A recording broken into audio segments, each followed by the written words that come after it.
Yung 23 years na sila pero hanggang ngayon napakamura pa rin ang bawat ulam nila. Halagang 25 pesos lang at kung minsan, pinagbibigyan nila sa 15 pesos lalo na yung mga kulang sa budget. May mga artista nga din daw na kumakain sa kanila, kaya naman sa loob lang ng 2 oras ubos na yung 20 putahe nila. Ito ang Edwin Tornox Eatery, na kilala sa tagline na lasang mayaman pero presyong mura lang. Located lang sila dito sa may Antonio Rivera Street, corner Quiricada Street, Tondo, Manila, at tapat lang siya mismo ng Barangay 237. Sa hapon sila nagbubukas at make sure nyo pag pupunta kayo dito, agahan nyo dahil mabilis maubos yung mga ulam nila. Hi po, sir. Hi, ma'am. Gano'n na po kayo katagal dito nagkakarenderya? Since 2002 pa, ma'am. Ang tagal na pala. Everyday po ba kayo open dito? Monday to Friday. Sabado at Linggo pahinga po muna kayo. Ano oras po kayo nagbubukas? 3 p.m. pero hindi pa siya kompleto. Kung ano yung maluto, nilalabas na namin. Bumibili na rin. Nagpapareserve sila pag babalikan Sobrang namin. dami niyo pong putahe at saka colorful pa. Mapapabili kapag napadaan ka talaga dito.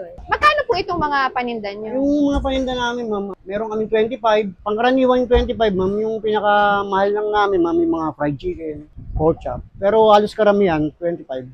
Napakamura naman po. Hindi po ba kayo nalulugi doon? Hindi, Parang ma'am. wala na po atang 25 sa panahon ngayon. Ganda naman yung kinikita namin dito. Konting tiyaga lang talaga. Tama po.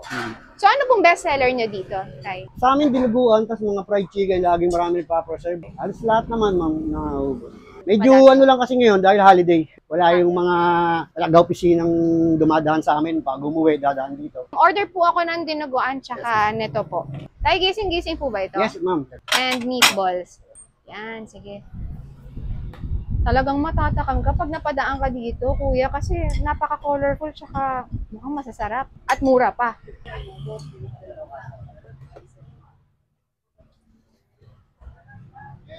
Wow. Magkano po ang dinuguan? 25 lang, ma'am. Napakamura. I-try natin tong 23 years ng karinderya dito sa Tondo. Imagine niyo guys, nagre-range lang sa 25 pesos yung mga ulam nila dito. Napakamura lang. Saan ka makakakita ng 25 pesos sa panahon ngayon? Ang dami pa nilang putahe. 20 na iba't ibang klaseng pagkain. Itong dinuguan nila, 25 pesos lang. Itong gising-gising at meatballs, 25 pesos lang. Ito lang yung naging 45. Pero still, mura pa rin. Normally, pag sa mga karinderya, 70 pataas na yung ulam. Tapos add ka lang ng 10 piso para sa kanin. Kaya no wonder, lagi marami kumakain sa kanila dito. Ang sabi nila, nag-o-open sila ng 3:30 to 4 p.m. 6 o'clock pa lang, wipe out na tong mga paninda nila.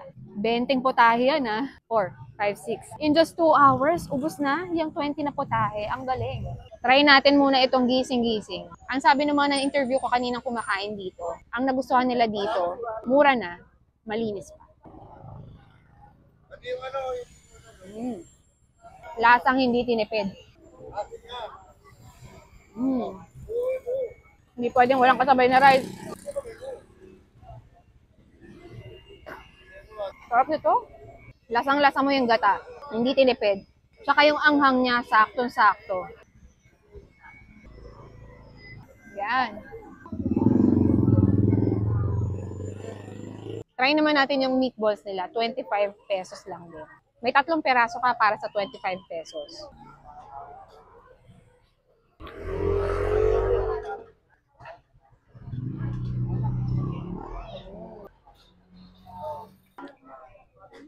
Pati yung lasa ng sauce. Tamis-asim. Ito namang sarsyadong bangus nila, yung 45 pesos. Pag makita mo to, actually ako kaya ito yung in-order ko dahil natakam ako sa kulay niya eh. Oh. Wow, taba.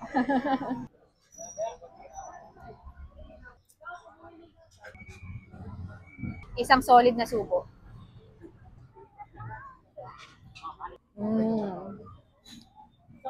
Maharap. Sarap.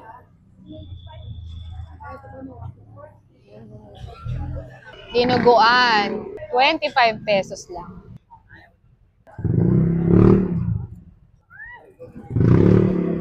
Grabe. Meron pa palang ganitong presyo. Napakamura.